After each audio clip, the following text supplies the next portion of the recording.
नमस्कार दोस्तों।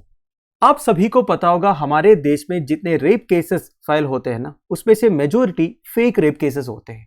कई सारे एग्जाम्पल्स आपके सामने हैं। एक बार एक इंडिविजुअल के अगेंस्ट रेप केस का एलिगेशन होते हैं। मीडिया और प्रेस उस न्यूज़ को किस तरीके से हैंडल करते हैं, यह बात आप सबको मालूम है। उनका नाम, पता, प्रोफेशन सब कुछ सोशल मीडिया में आने लगते हैं या फिर अखबार में छपने लगते हैं। उनकी बदनामी तो होगी, साथ साथ में फैमिली की भी बदनामी होगी। अब एक रेप एक्यूज्ड के साथ समाज कैसे बिहेव करते हैं, यह भी आपको पता है। तो ऐसा ही एक केस फाइल हुआ था 2018 जुलाई 20 को, जब एक महिला ने कांतिलाल फील करके 35 साल का एक आदमी के खिलाफ रेप कंप्लेंट की थी। उस महिला का कंप्लेंट के हिसाब से कांतिलाल फील ने उस महिला का रेप किया था। इसके बाद दूसरे एक आदमी को हैंडओवर किया, जिन्होंने अगेन उनका रेप किया करीब 6 महीने तक। तो इस कंप्लेंट के आधार पर कांतिलाल फील को पुलिस ने अरेस्ट किया था। 2 साल की सजा भी मिली थी। तो कांतिलाल फील ने इस एक्यूजेशन के खिलाफ कोर्ट पहुंच गया था। 2 साल के बाद कोर्ट ने अभी कांतिलाल फील को एक्यूट किया है। उनके ऊपर जितने भी चार्जेस थे वो सबको ड्रॉप किया है। पर कहानी में एक ट्विस्ट है दोस्तों। कांतिलाल फील फिर से district and sessions court move किया है कॉम्पनसेशन के लिए। उनके वकील के हिसाब से उन्होंने 6.02 करोड़ मांगा है अलग अलग रीजंस के लिए, जैसे कि legal expenses, mental agony, family ने जो सफर किया वो सब के लिए, और 10,000 करोड़ मांगा है दोस्तों on the grounds that human life is precious. बात तो सही है दोस्तों, हर एक इंसान के लिए अपनी जिंदगी स्पेशल है। अब ये फेक रेप केस की वजह से इनकी जिंदगी का 2 साल जो गया, इसके लिए कौन रिस्पॉन्सिबल? अब कांतिलाल फील ने कोर्ट में जो पिटीशन फाइल किया है उसमें उन्होंने 2 लाख एक्स्ट्रा मांगा है towards the loss of God's gift to humans, example sexual pleasure. यह भी सोचने वाली बात है। वैसे सेक्सुअल प्लेजर भी लाइफ का एक पार्ट है। अब 2 साल जेल में बंद रहने से, वो भी एक फेक केस की वजह से बंद होने से, वो सेक्सुअल प्लेजर भी एंजॉय नहीं कर पाया। तो कांतिलाल फील ने इधर मध्य प्रदेश स्टेट गवर्नमेंट को ही सू किया है कि उन्हें 10,000 करोड़ रुपीस चाहिए in compensation for 666 days wrongful jail time in a fake rape case. अब इस तरह के केसेस इंडिया में नया नहीं है दोस्तों। नेशनल सिनारियो अगर आप देखोगे, नेशनल क्राइम रिकॉर्ड्स ब्यूरो का क्राइम इन इंडिया रिपोर्ट 2020 के हिसाब से less than 8% of all cases under investigation for rape were found to be false. तो करीब 8% केसेस फेक एलिगेशंस था। अब वो 8% लोगों के बारे में सोचिए दोस्तों। जब तक इन्वेस्टिगेशन चला होगा उनके साथ क्या क्या हुआ होगा ये आप इमेजिन कर सकते हो। खुद की बदनामी, फैमिली की बदनामी। अब वो एक नॉर्मल जिंदगी जी नहीं पाएंगे, है कि नहीं? तो 2020 में टोटल 38,947 रेप केसेस इंडिया में रजिस्टर हुआ था, और इन 10,068 केसेस में, that is almost a quarter में, women claimed it was rape on a false promise of marriage. मतलब उसे एक्चुअली रेप नहीं बोल सकते, शादी करेंगे बोल के प्रॉमिस करके सेक्सुअल एक्टिविटीज में इन्वॉल्व हुए थे, वो भी म्यूचुअल कंसेंट के साथ। बाद में वो जब प्रॉमिस को फुलफिल नहीं किया तो वुमन जाके रेप केस फाइल किया। ठीक है। So in many cases false rape allegations are the result of parents hiding the shame of having sex with an unmarried. मतलब देखिए, कई मामलों में पेरेंट्स जो है बेटियों से रेप एलिगेशंस फाइल करवाते हैं वो शर्म को छुपाने के लिए।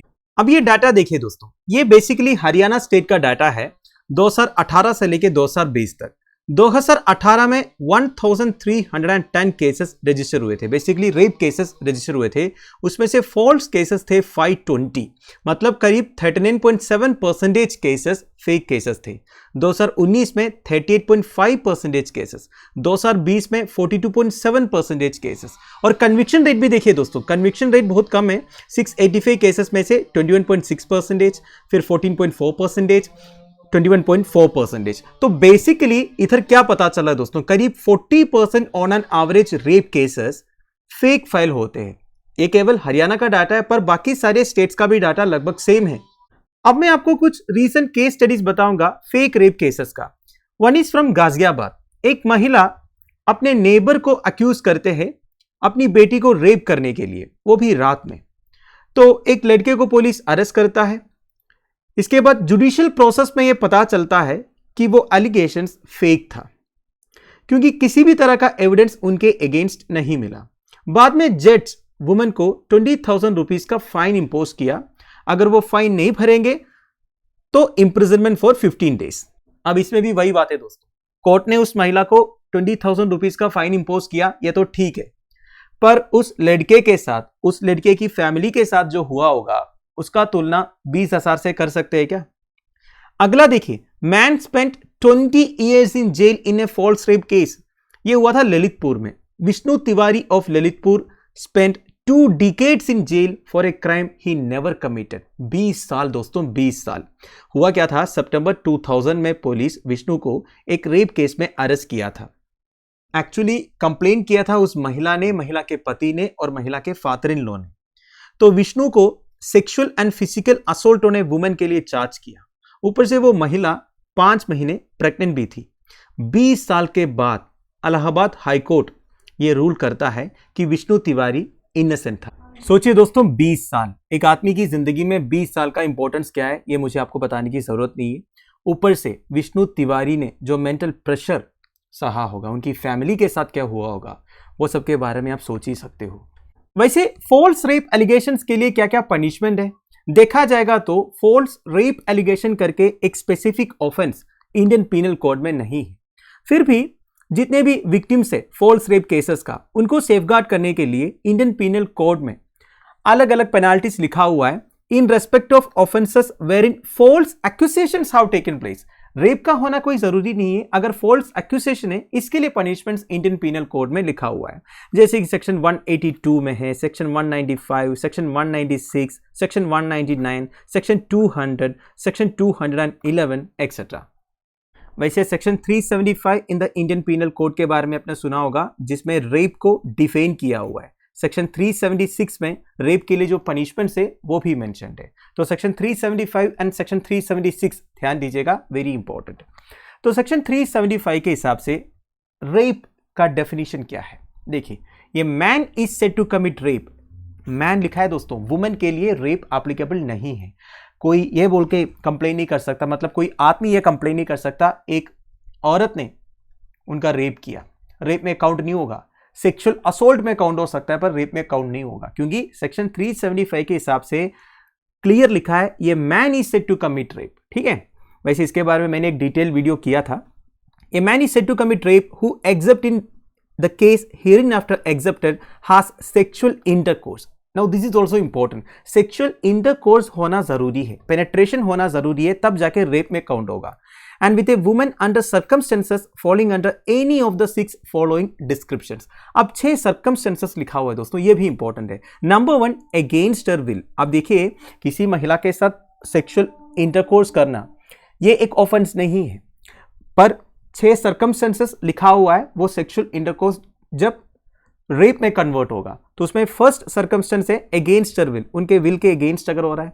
सेकेंड, विथआउट हर कंसेंट, उनके कंसेंट के बिना हो रहा है। Third, with her consent, when her consent has been obtained by putting her or any person in whom she is interested in fear or death of hurt। जैसे कि आपने movies वगैरह में देखा होगा कि महिला का कंसेंट लेते हैं, पर कैसे कंसेंट लिया, ये बोल के कि अगर आप कंसेंट नहीं दोगे तो आपको मारेंगे, या फिर आपका जो दोस्त है या रिलेटिव है उसको मारेंगे, तो ये बोल के भी कंसेंट ले सकता है ना, तो ये भी गलत है। Fourth, with her consent when the man knows he is not her husband and that her consent is given because she believes that he is another man to whom she is or believes herself to be lawfully married। ये वही बात है दोस्तों, promise करते हैं ना शादी करेंगे करके, अभी भी हमने डिस्कस किया था, वो सब फोर्थ सर्कमस्टेंस में आता है।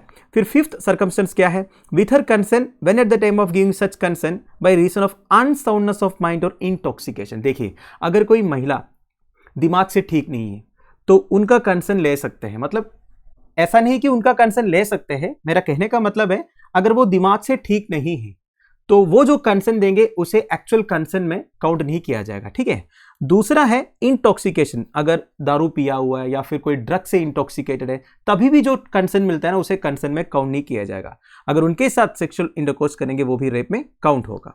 ठीक है, नाउ सिक्स्थ, विथ और without her consent when she is under 16 years of age। Very important, consent है या नहीं, अगर एक लेडी 18 साल से नीचे है, अगर उनके साथ सेक्सुअल इंटरकोर्स होते हैं तो वो रेप में काउंट होगा, नो डाउट, विथ और विदाउट कंसेंट। नाउ एक्सेप्शन भी लिखा हुआ है सेक्शन 375 में। एक्सेप्शन क्या है, sexual intercourse by a man with his own wife, the wife is not being under 15 years of age is not rape. Very very important. देखिए ये है दोस्तों basically marital rape. Marital rape अभी तक हमारे देश में ऑफेंस नहीं है, ठीक है। शादी करने के बाद विथ और विदाउट कंसेंट एक हस्बैंड वाइफ के साथ सेक्सुअल इंटरकोर्स कर सकते हैं। एक्चुअली देखा जाएगा तो ये गलत है। सुप्रीम कोर्ट में ऑलरेडी एक केस पेंडिंग है, पर सुप्रीम कोर्ट दूसरे केस में मैरिटल रेप को भी मेंशन किया था कि वो गलत है करके, पर एक specific case already supreme court में चल रहा है जिसमें सुप्रीम कोर्ट रूल करेंगे मैरिटल रेप जो है सही है या गलत है। और इसमें इंपॉर्टेंट पॉइंट ये है, wife not being under 15 years of age, ठीक है, 15 साल के नीचे है तो वो ऑब्वियसली रेप में काउंट होगा, पर 15 साल से ऊपर है तो वो रेप में काउंट नहीं होगा। तो दोस्तों दैट्स इट। अब मेरा लेक्चर सुनने के बाद आपको ऐसा नहीं लगना चाहिए कि हमारे देश में जितने रेप केसेस फाइल हो रहा है वो सारे फेक रेप केसेस है। अब इसमें और एक बात मुझे बताना पड़ेगा दोस्तों, क्या है ना, जब एक रेप एलिगेशन होता है ना या फिर रेप एक्यूसेशन होता है, जब वो केस कोर्ट के सामने पहुंचेंगे तो जज क्या देखेंगे, सेक्शन 375 ऑफ द आईपीसी देखेंगे जिसमें रेप को डिफेन किया हुआ है। अभी मैंने आपको बताया सेक्शन 375 में रेप को किस तरह डिफेन किया हुआ है। उसमें लिखा है सेक्सुअल पेनिट्रेशन होना जरूरी है। मान लीजिए एक इंडिविजुअल ने एक लड़की को हरास किया, फिजिकली हरास किया, सेक्सुअली हरास किया, पर पेनिट्रेशन नहीं हुआ, अब वो रेप से कम नहीं है।